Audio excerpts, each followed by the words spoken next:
Lolo Enki TV.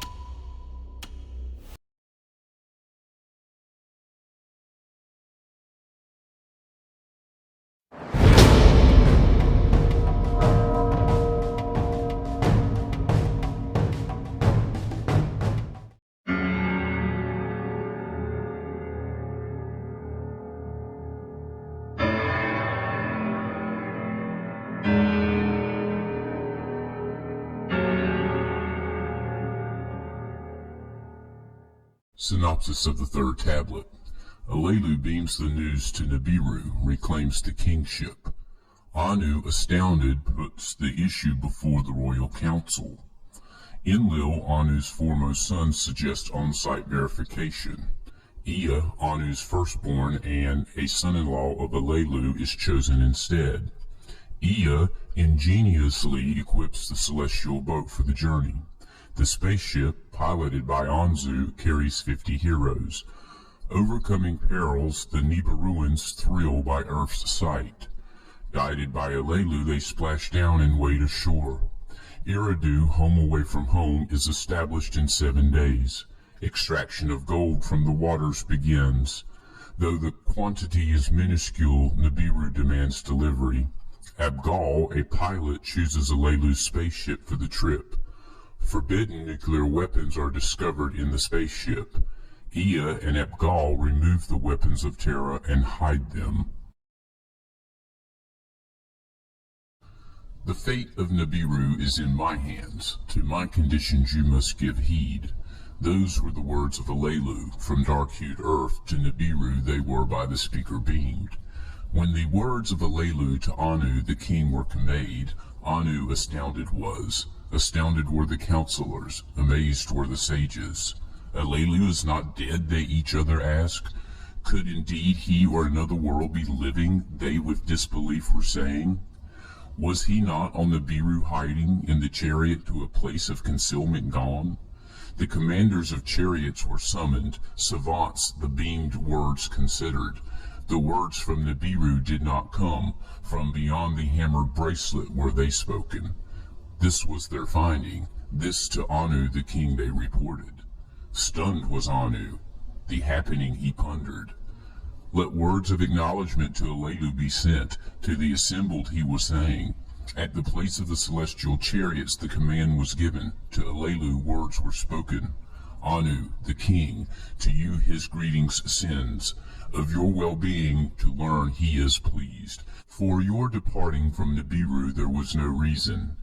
Enmity is not in Anu's heart. If gold for salvation you have indeed discovered, let Nibiru be saved. The words of Anu Alelu's chariot did reach. Alelu then quickly answered, If your savior I am to be, your lives to save, convene the princes to assembly, my ancestry declare supreme.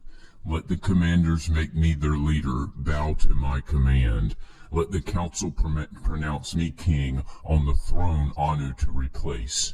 When the words of Alelu on Nibiru were heard, great was the consternation. How could Anu be deposed? The counselors asked each other. What if Alelu mischief, not truth, is telling? Where is his asylum? Did gold indeed he find? They summoned the sages of the wise and learned counseling they asked. The oldest of them spoke.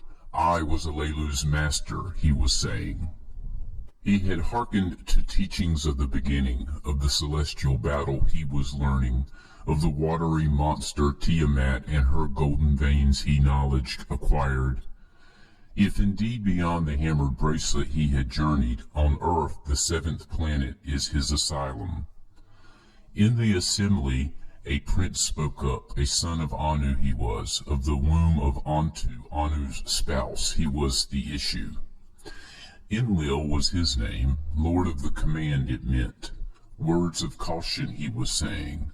Of conditions Alelu cannot speak, calamities were his handiwork, by single combat and wrestling he the throne forfeited. If Tiamat's gold he indeed had found, proof of that is needed.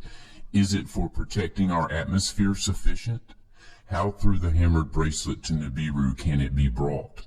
Thus did Enlil the son of Anu speak. Others many questions also ask. Much proof was greatly needed. Many answers are required. All agreed. The words of the assembly to Alelu were conveyed. A response demanded. Alelu the words Merit pondered. To transmit his secrets he agreed. Of his journey and its perils and truth he an account gave. Of the tester its crystal innards he removed. From the sampler its crystal heart he took out. Into the speaker he the crystals inserted. All the findings to transmit. Now that proof has been delivered, declare me king. Bow to my command, he sternly demanded. The sages were aghast. With weapons of terror, Alelu on Nibiru more havoc caused. With weapons of terror, a path through the bracelet he blasted. Once in its circuit, Nibiru, that region passes, calamities Alelu is amassing. In the council there was much consternation. The kingship to alter was indeed a grave matter. Anu, not by ancestry alone, was king. By fair wrestling the throne he attained. In the assembly of the princes a son of Anu stood up to speak. He was wise in all matters. Among the sages renowned he was. Of the secrets of waters he was a master. Ea, he whose home is water, he was called. Of Anu he was the firstborn. To Damkina, Alelu's daughter, he was espoused.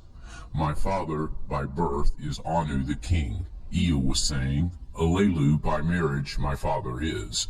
To bring the two clans into unison was my espousal's intention. Let me be the one in this conflict unity to bring. Let me Anu's emissary to Alelu be. Let me be the one Alelu's discoveries to uphold. Let me in a chariot to earth journey.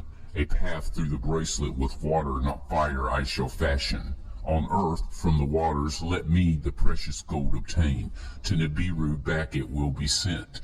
Let Alelu be king on earth, a verdict of the sages awaiting. If Nibiru it will save, let there be a second wrestling. Who shall Nibiru rule, let it determine. The princes, the counselors, the sages, the commanders heard Ea's words with wonder. Full of wisdom they were, for conflict they solution found. Let it so be, Anu announced. Let Ea journey, let the gold be tested. Alelu a second time I shall then wrestle, let the winner be on Nibiru king. The words of decision to Alelu were conveyed.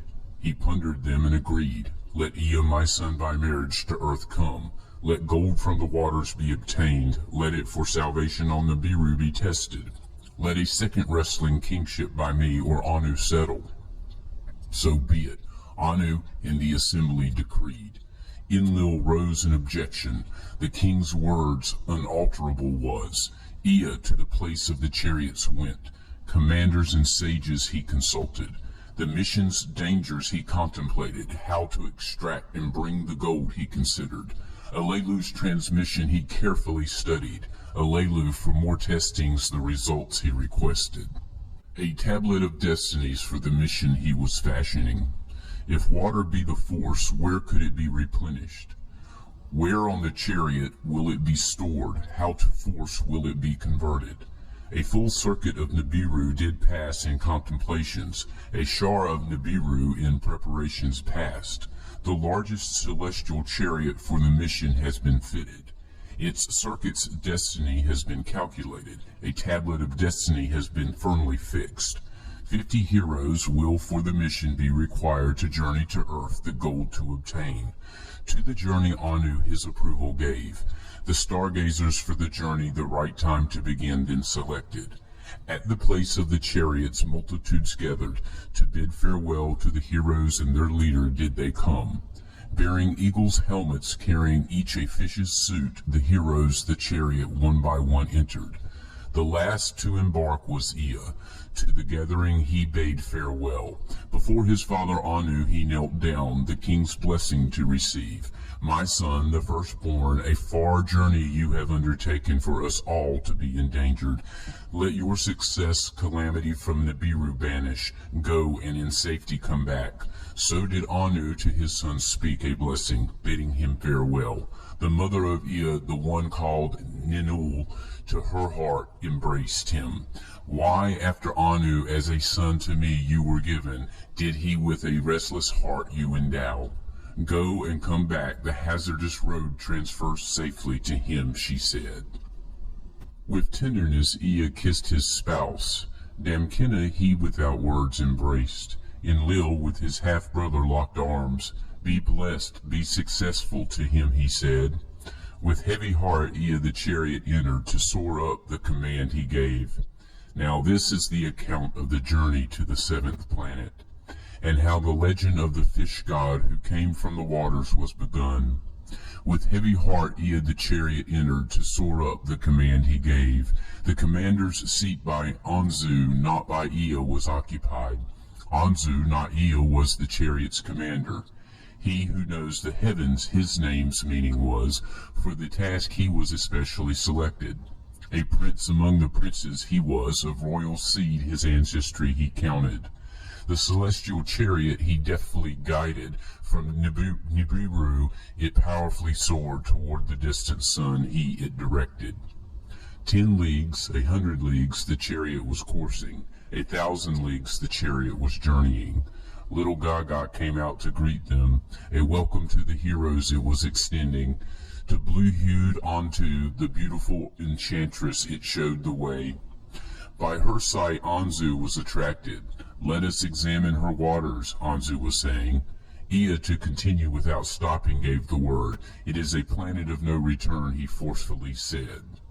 Toward the heavenly On, the third in planetary counts, the chariot continued. On his side was On lying. His host of moons about him were whirling. The tester's beams the presence of water was revealing. A stop if needed to Ea it was indicating. To continue the journey was Ea saying, toward Anshar, the heaven's foremost prince, he was directing. Soon the ensnaring pool of Anshar they could tell, his colored rings with fear they admired. Deftly did Anzu the chariot guide, the crushing dangers he cleverly avoided. The giant Kishar, foremost of firm planets, was next to be encountered. Her net's pull was overpowering. With great skill did Anzu the chariot's course divert. With fury, Kishar at the chariot divine lightnings was thrusting. Her host at the uninvited she directed. Slowly Kishar moved away, for the chariot the next enemy to encounter. Beyond the 5th planet the hammered bracelet was lurking. Ea, his handiwork to set a wearing command, the water thruster to prepare. Toward the host of turning boulders the chariot was rushing, each one like a slingshot stone ferociously at the chariot aimed. The word by Ea was given. With the force of 1,000 heroes the stream of water was thrust.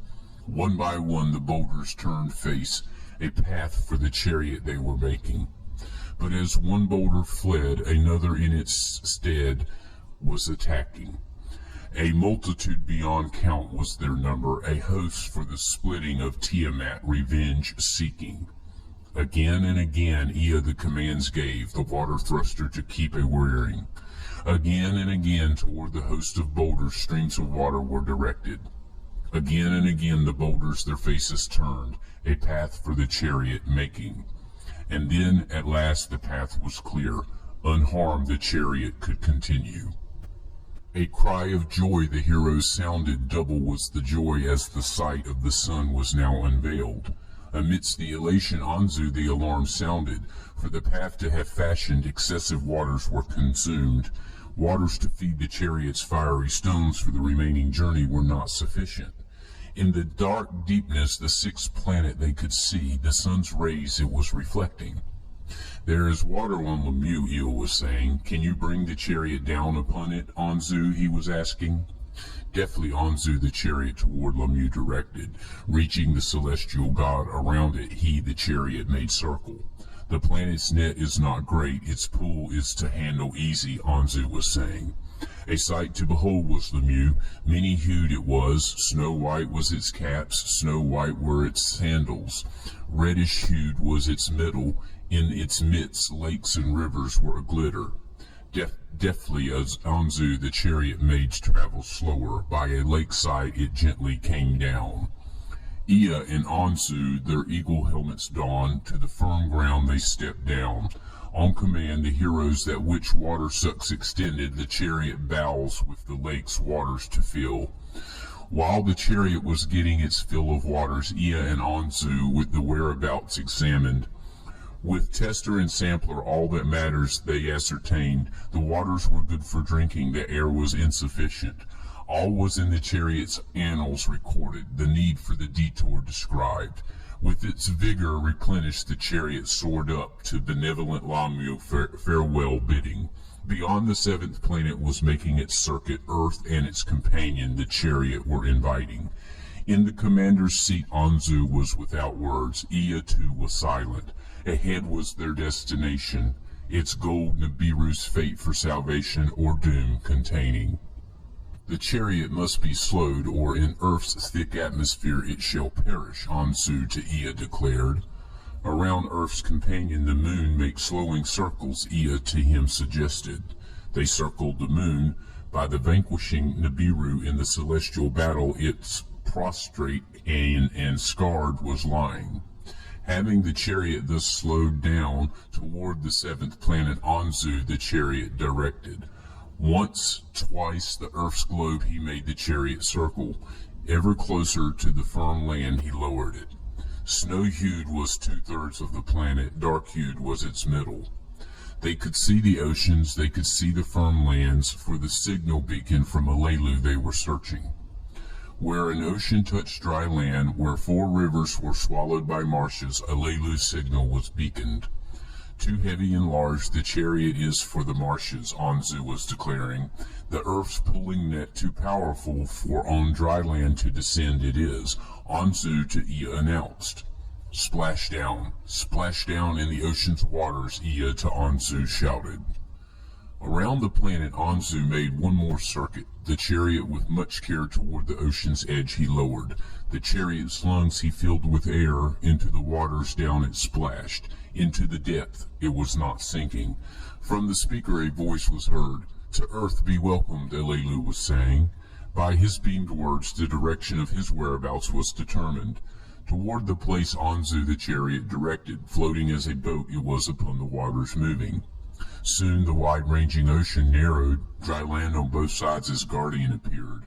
On the left side brown-hued hills were rising. On the right mountains to heaven their heads raised. Toward the place of Alelu was the chariot moving, floating like a boat upon the waters it was.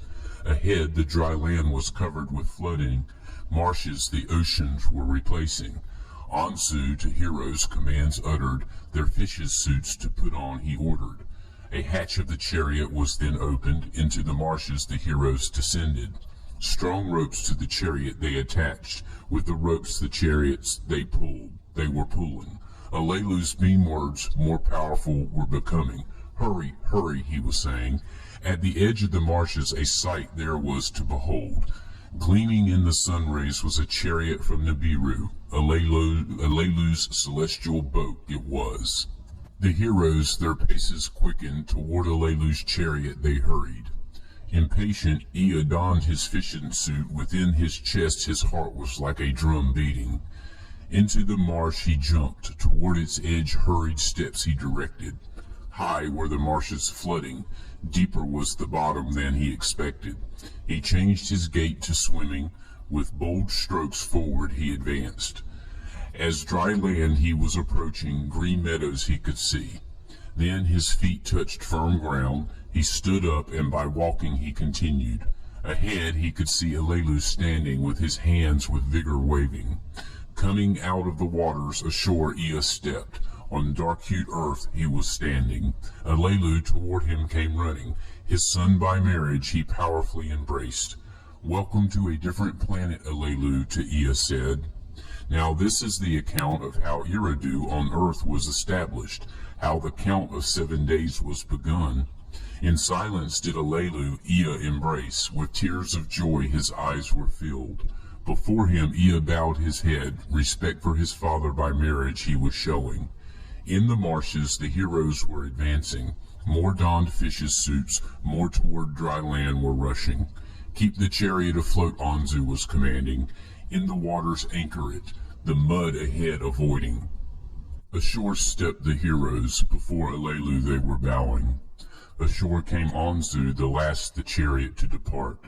Before Alelu he bowed, with him Alelu in welcome locked arms. To all who had arrived Alelu words of welcome spoke. To all who were assembled Ea words of command spoke. Here on earth I am the commander, he was saying. On a life-or-death mission we have come. In our hands is Nibiru's fate. He looked about for a place for encampment he was searching. Heap up soil, mounds fashioned there, Ea gave command, an encampment to set up. To a place not afar he was pointing, a reed hut abode by Alelu erected. To Anzu then words he directed, to Nibiru words by beaming deliver. To the king my father Anu, successful arrival announce. Soon the hue of the skies was changing, from brightness to reddish it was turning. A sight never seen before their eyes was unfolding. The sun, as a red ball on the horizon, was disappearing. Fear seized the heroes, of a great calamity afraid they were. Alelu with laughter words of comfort was saying, a setting of the sun it is, the ending of one day on earth it is marking. For a quick rest lie down, a night on earth is beyond imagining short. Before you expect the sun will an appearance make, on earth it will be morning. Before expecting darkness came, the heavens from the earth it separated. Lightnings the darkness pierced, rains and the thunders followed. By winds were the waters blown, storms of an alien god they were. In the chariot the heroes hunkered down, in the chariot the heroes huddled. Resting to them did not come, they were greatly agitated.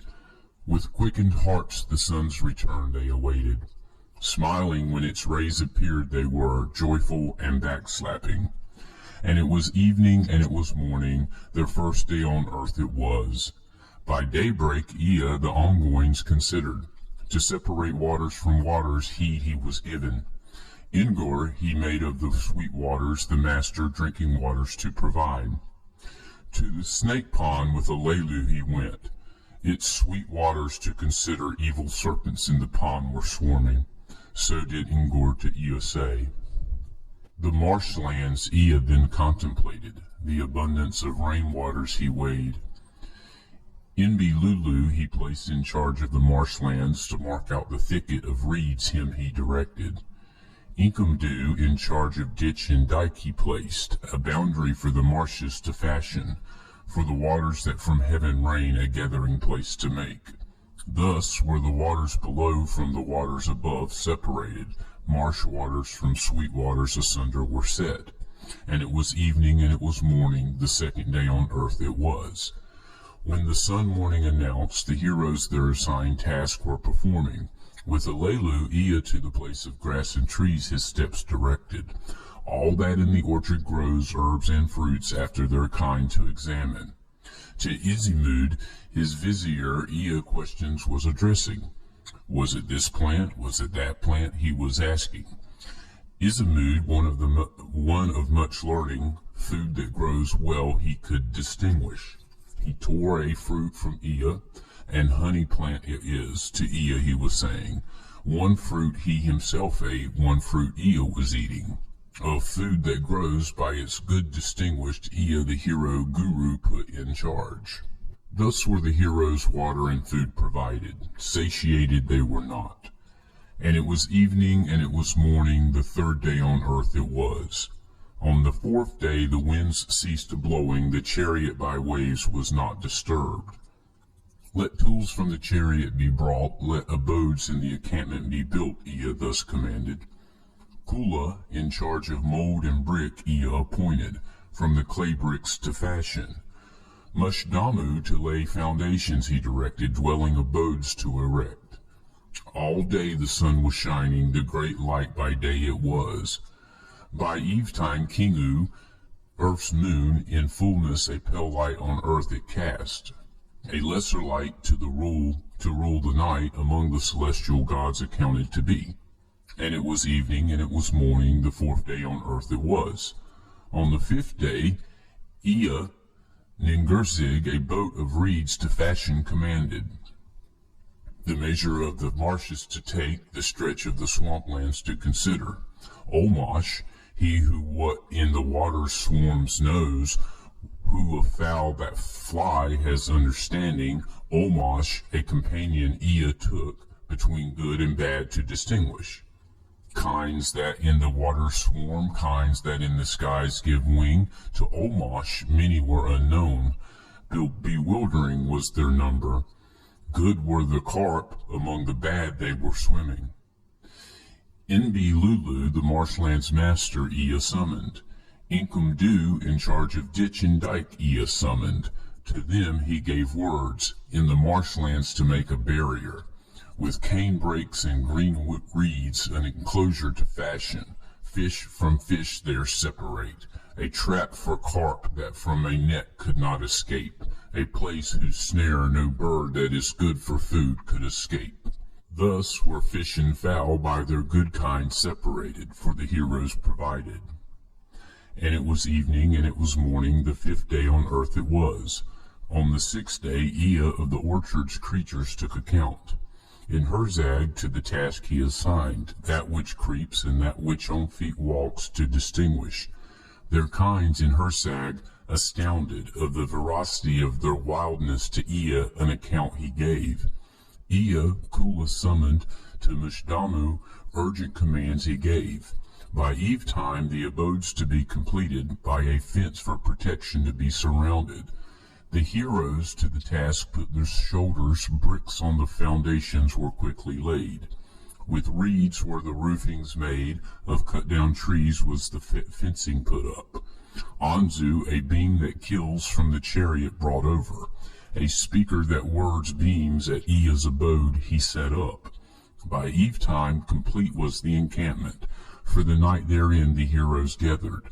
Ea and Alelu and Anzu the doings considered. All that was done indeed was good. And it was evening, and it was morning, the 6th day. On the 7th day the heroes in the encampment were assembled. To them Ea spoke these words. A hazardous journey we have undertaken. From Nibiru to the 7th planet a dangerous way we traversed. At earth we with success arrived. Much good we attained, an encampment we established. Let this day be a day of rest, the 7th day hereafter a day of resting always to be. Let this place henceforth by the name Eridu be called, home in the far away, the meaning thereof will be. Let a promise be kept, let a Lelu of Eridu the commander be declared. The heroes thus assembled in unison agreements shouted. Words of consent Alelu uttered, then homage to Ea he greatly paid. Let Ea a second name be given. Nudimmud, the artful fashioner, let him be called. In unison the heroes agreement announced. And it was evening, and it was morning, the 7th day. Now this is the account of how the searching for gold was begun, and how the plans on Nibiru made to Nibiru salvation did not provide. After the encampment of Eridu was established and the heroes with food were satiated, Ea the task of gold from the waters obtaining started. In the chariot the firestones were stirred up, its great cracker was enlivened. That which water sucks from the chariot was extended, into the marsh waters it was inserted. Into a vessel of crystals the waters were directed. From the waters the crystals all that is metal in the vessel extracted. Then from the vessel that which spits out the waters to the fish pond sped out. Thus were the metals that were in the waters in the vessel collected. Ingenious was Ea's handiwork, an artful fashioner indeed he was. For the 6 earth days marsh waters were sucked in, marsh waters were sped out. In the vessel metals indeed were collected. The metals on the 7th day by Ea and Alelu were examined. Of many kinds were the metals in the vessel.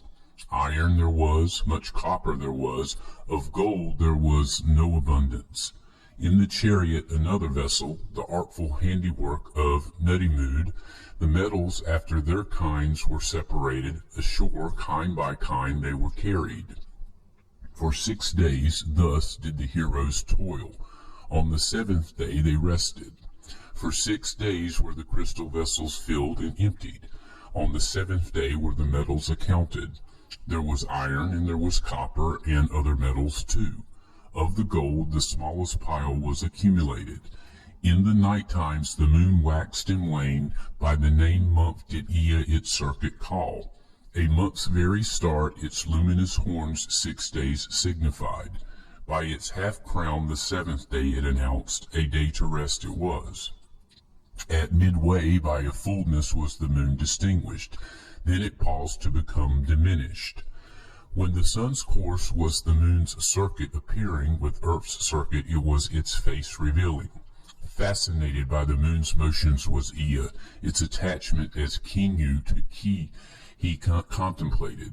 What purpose did the attachment serve? What heavenly sign was it giving? A month did Ea the moon's circuit call. Month to its circuit he gave the name. For 1 month, for 2 months, in the chariot were the waters separated. The sun every 6 months to earth another season gave. Winter and summer did Ea by names them call. There was winter and there was summer. By year of earth did Ea the full circuit call.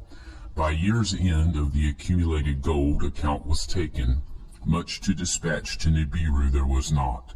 The swamp's land's waters are deficient. Let the chariot to the deeper ocean be moved, so was Ea saying. From its moorings was the chariot untied. Back whence it came it was shifted. With great care were the crystal vessels stirred up, the salt waters through them passing. Metals by their kinds were separated, gold among them was sparkling.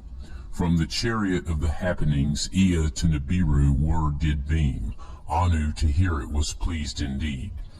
In its destined circuit Nibiru to the sun's abode was returning. A closeness to earth on its Shar circuit was Nibiru attaining. With eagerness did Anu about the gold inquire. Is there enough for sending to Nibiru, he was asking.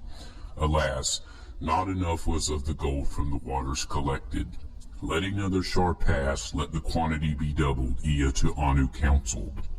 From the ocean's waters the obtaining of gold continued. In his heart Ea with apprehension was filling.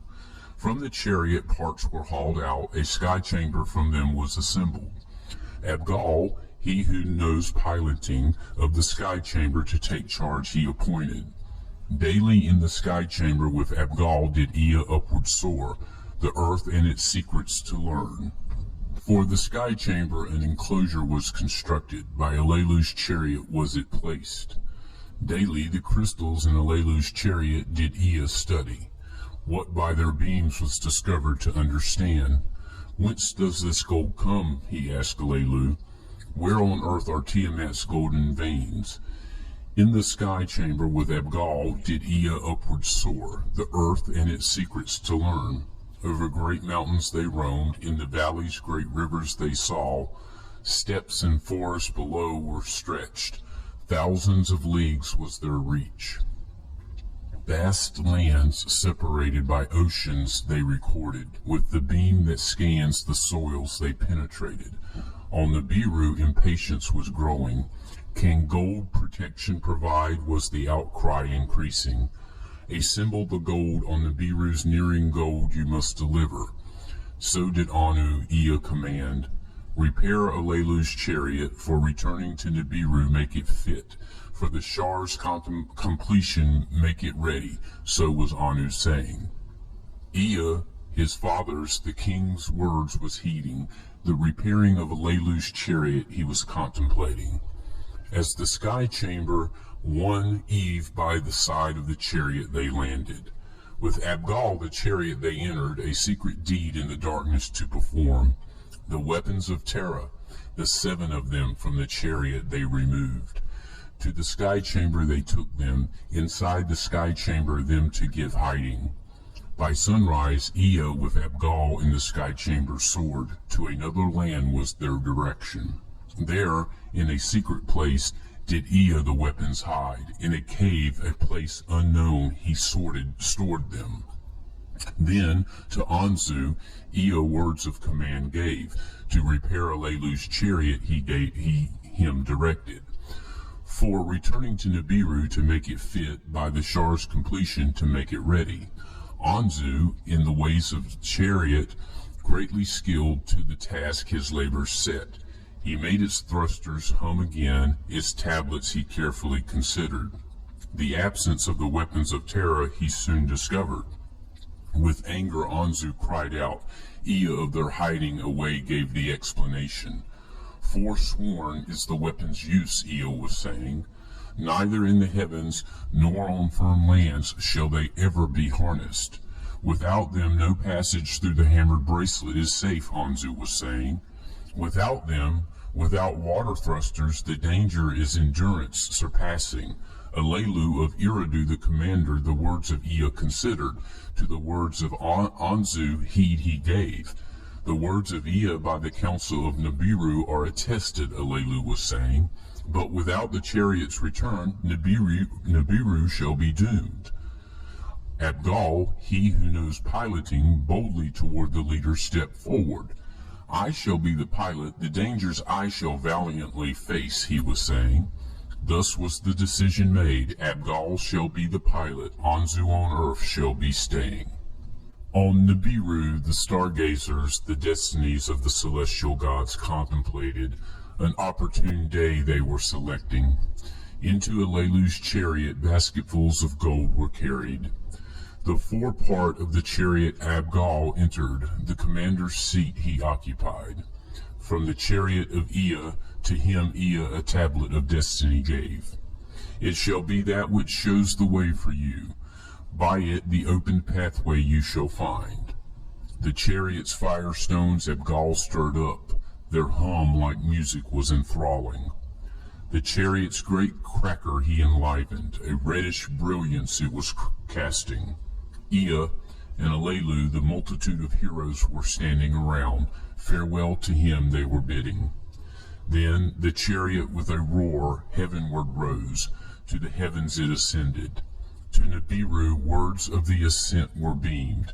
On Nibiru there was much expecting.